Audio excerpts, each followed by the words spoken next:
Welcome back to Movie Recapped. Today I will show you a horror, thriller film from 2021, titled Till Death. Spoilers ahead. Watch out and take care. Emma is staring out of a window at the city, while Tom tells her that he's been thinking about her.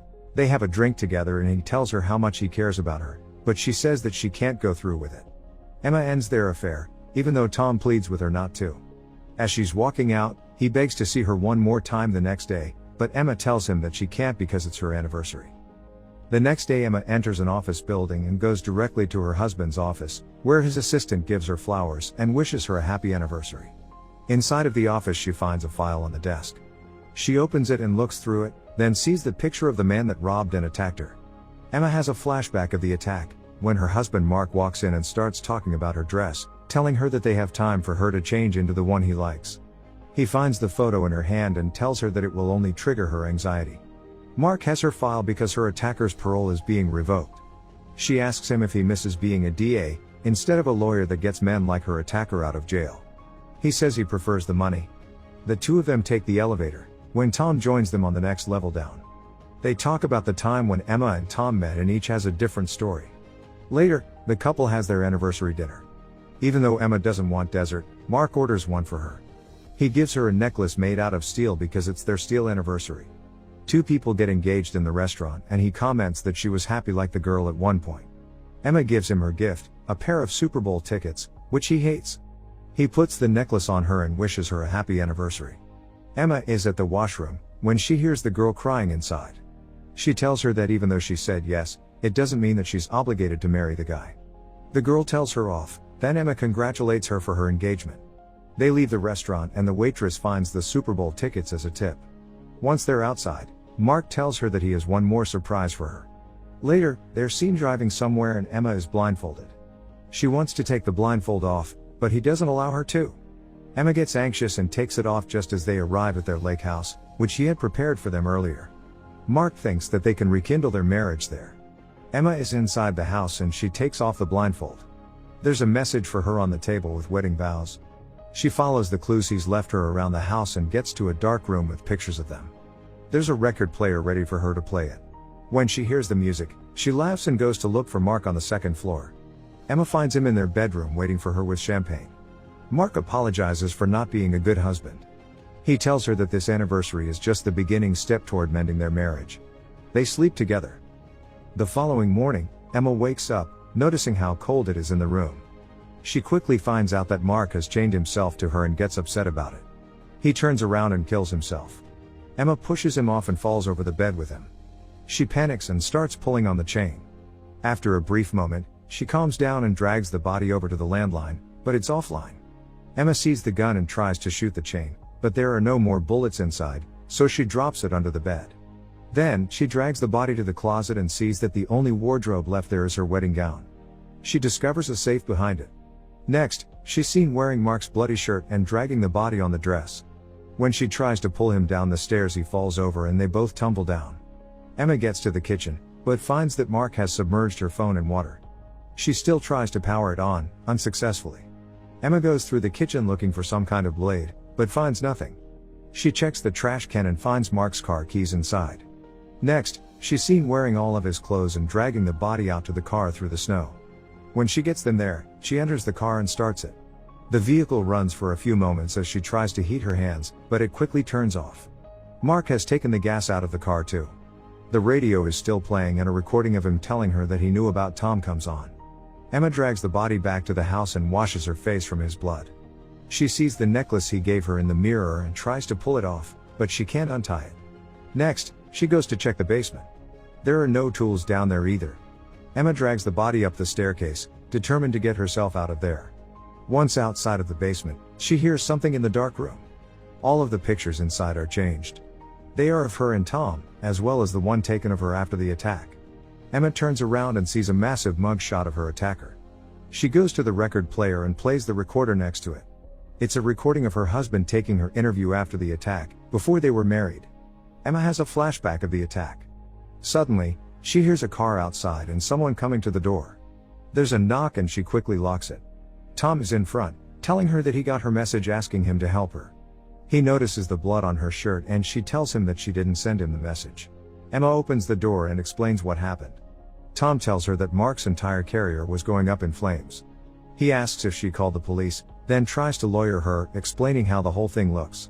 Emma tells him to call the police regardless, because she can't stand being chained to the body anymore.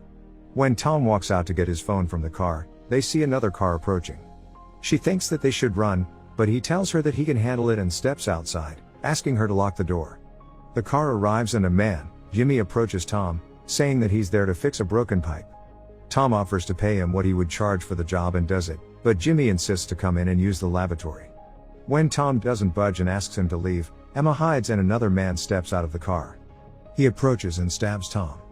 The second man, Bobby, enters the house first and looks around. Emma recognizes him as her attacker. Jimmy is very upset that Bobby killed Tom and apologizes to him as he takes his last breath. He begs Bobby to leave, but he reminds his little brother that they need to find Emma first. Both of them go looking for her. Bobby sees the mess in the bedroom and finds the safe. Jimmy sees the bloody trail in the house. Emma drags the body to the boat shed, but Jimmy sees the trail leading there and follows it reluctantly. She gets the body inside the shed and finds a boat propeller. Emma cuts off Mark's hand to unchain herself from him, when Jimmy enters the shed. She hides before he sees her. He looks around and when he sees the body immediately runs to the house to get his brother. Both of them come back to the shed, but only find the body there. Emma is hiding under the boat and listens to them talk. Bobby recognizes Mark as the guy who hired them. He tells Jimmy that they need to find her to get the code for the safe.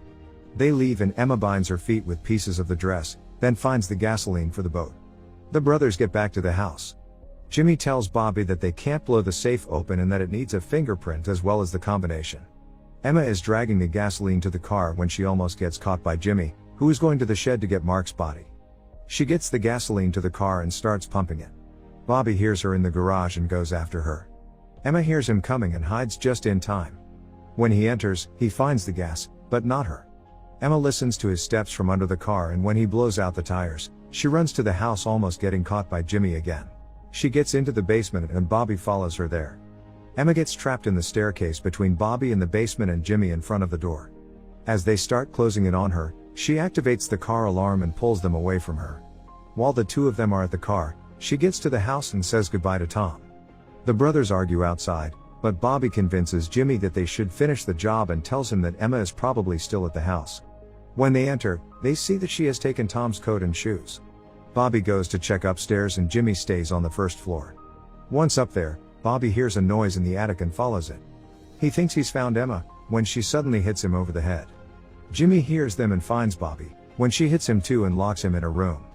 Emma runs outside to Tom's car, but Bobby gets to her.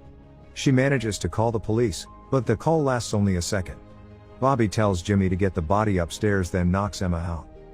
Emma wakes up chained to Mark again. The brothers have prepared the safe, but she tells them that she doesn't know the combination. Bobby pins Emma down and tells her that the combination is the day that Mark proposed to her. She doesn't want to tell him the date, because she thinks he'll kill her right afterwards. Bobby threatens to cut her toes off, but Jimmy doesn't like what he's doing and tries to get him to stop. Bobby pushes him away and he finds the gun that Emma dropped. He points it at his brother and tells him to stop, then makes him leave the knife and stand by the safe. Jimmy and Emma come to an agreement that she'll give them the combination after he gets her out of the cuffs. When that's done, Bobby drags Mark's body to the safe, uses his fingerprint and the combination and opens the hatch. Unfortunately, the diamonds he was expecting to find inside aren't there, just a saw with a message where to find them. They realize that the diamonds are in Emma's necklace. Jimmy tries to open it, but Bobby loses patience and wants to cut her head off and get the necklace that way. He takes the gun and knocks Jimmy over, but when he tries to shoot Emma, he realizes that there are no bullets inside. She reaches for the knife, but he pins her down again. Jimmy tries to stop him and the two wrestle, until Bobby shoves his brother onto a coat hanger, killing him. He gets mad and goes after Emma, telling her that everything is her fault. They fight and he stabs her in the leg. When he goes to stab her again, she dodges him, grabs a heavy tool and hits him with it. She escapes with Bobby going after her again, but he's the one chained to Mark this time. Bobby trips down the stairs and she escapes to the car. It eventually starts and she goes over the body, then rams into the other cars. When she can't push the cars, she drives back into the garage and runs over Bobby. She loses control of the car and crashes into the boat shed. He goes after her and finds her dragging herself onto the ice. Bobby pulls Mark's body with him, but still manages to catch up to her. They fight again and she stabs him, when the ice breaks and all of them fall into the icy waters. Emma gets the knife out of his shoulder and incapacitates him, finally escaping his grip. She swims up, but can't break the ice. Suddenly, she stabs at the ice from below and succeeds in getting out. As she's lying on the ice, she takes of her ring and throws it in the water. Emma hears police alarms in the distance. Make sure to subscribe and turn on notifications so you can watch more videos like this. Thanks for watching.